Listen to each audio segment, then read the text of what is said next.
Hey guys, hoping all is well with everyone. So in this video we are going to be reading the conclusion of the Crime Traveler's Adventure Series, Book 1, Brainwashed. And last video, just as kind of a quick recall, Lucas had gone into the bus ball bus where all of the futuristically brainwashed children were going to be, but he had to think quickly and very strategically because he kind of had to beat Miss Guenerro at her own game, and this was literally coming to a situation where Miss Guenerro would rather, almost risk her own life to get those codes and information from Lucas before she gave any information about his birth mother to him. And it really became to a literally underwater, semi-underwater fight between him and Miss Guenerro, and he got everybody safe, and it kind of came down to those two.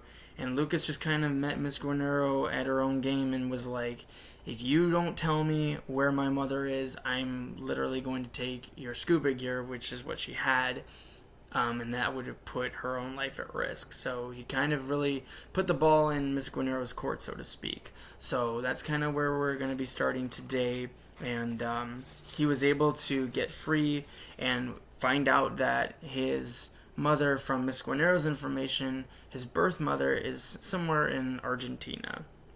So we were able to kind of leave off with that now that Lucas potentially may have a little bit more peace of mind that she may still be alive.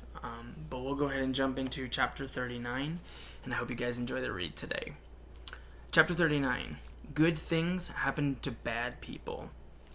From a floating dock, Lucas and the others watched the bumper and inside plate of the bus sink into the dark river. The bus was obviously only semi-amphibious. Lucas thought it was fitting for a bus made by the good company, pretty on the outside and rotten on the inside.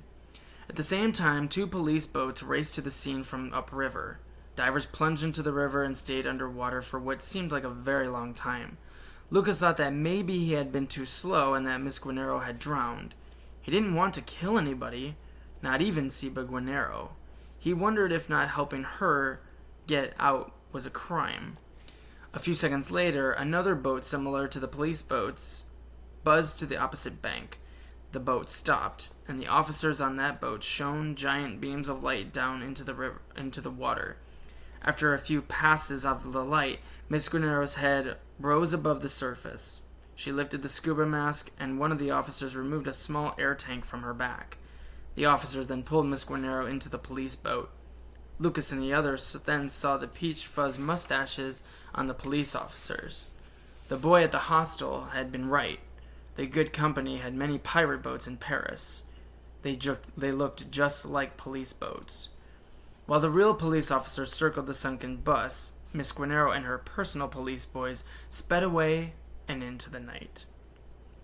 Chapter 40. A Hotel is a Home. Coach Creed, Robbie, and Sophia gathered everyone into a waiting van, which took them to a private landing strip outside Paris. The inside of the plane looked terrible. The frames of the electronic doors were burned, and the monitors were blank. No one seemed to care. The kids all crashed in their respective seat pods. They were all there. Lucas, Astrid, Jackknife, Nalini, Travis, Terry, Kerala, Sora, all of them. With the sleeping baby on his shoulder, Lucas reclined. He thought about Hervé for a second. He hoped he would see him again. Lucas felt the plane taxiing through the runway, and the moment they took off, he fell dead asleep. Sometime there, the enormous doors to the new Resistance airplane hangar reopened. The line of kids trudged from the plane to the train, to the moving sidewalks, and finally to the elevator. As he dragged his noodle legs down the hall to his room, Lucas felt like he was walking in a hallway filled with ketchup. He didn't brush his teeth and didn't even notice that the window, the curtain, and the air conditioner vent had all been fixed. Housekeeping had put a crib in the room, and Lucas set Jeannie on the mattress with a little plush doll. He didn't even think about sleeping on the roof. He collapsed into bed and pulled the covers to his shoulders. For 14 years, Lucas Beans believed his mother, his birth mother, to be dead. But with the good company, things were not always as they seemed. That night, Lucas Beans lay in a bed in his hotel room, dreaming about a past he knew he could remember. He dreamed that it would be like the ones he found his mother, his birth mother, alive. And I hope you guys enjoyed this video of the Crime Travelers Adventure Series Book 1, Brainwashed. And I hope to see you guys again soon in our next read-along, where I'll actually most likely be doing a post to see what you guys would like to hear next for the next read-aloud series. But I hope you guys are all doing well. Thank you again so much for watching. Please take good care of yourselves and be safe.